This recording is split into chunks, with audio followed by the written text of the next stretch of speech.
Birthday.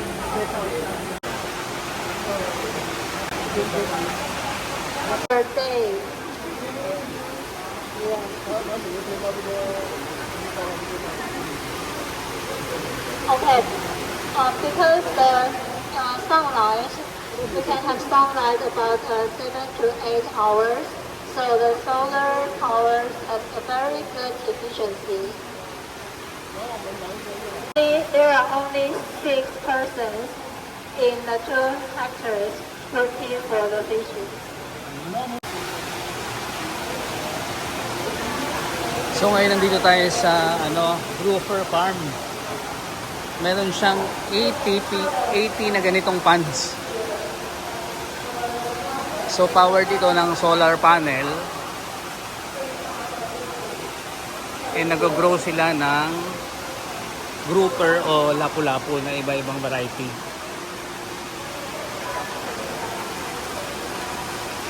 Ang lalaki nung kanilang mga grouper dito.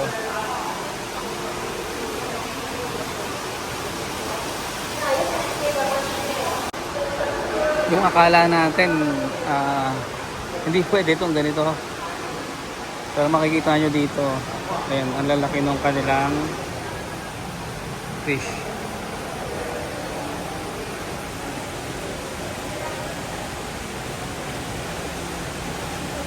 Try panin.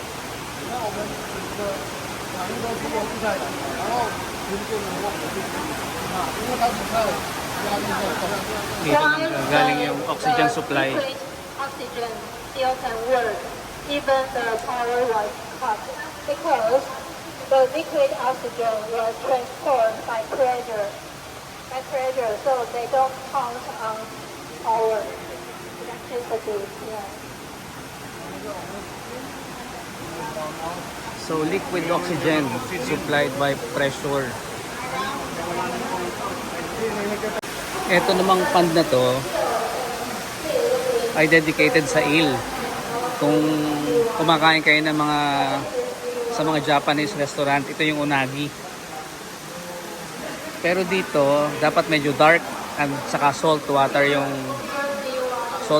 yung tubig.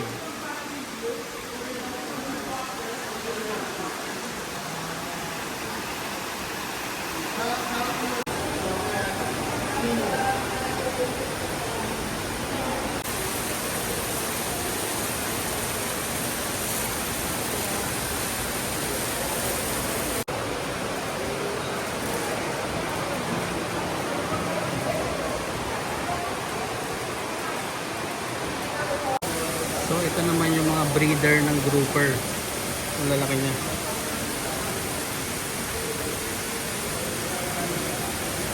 Itong lahat ng ito, syempre controlled eh. Bumibili sila ng commercial feeds para pinapakain sa lahat ng mga fishes dito.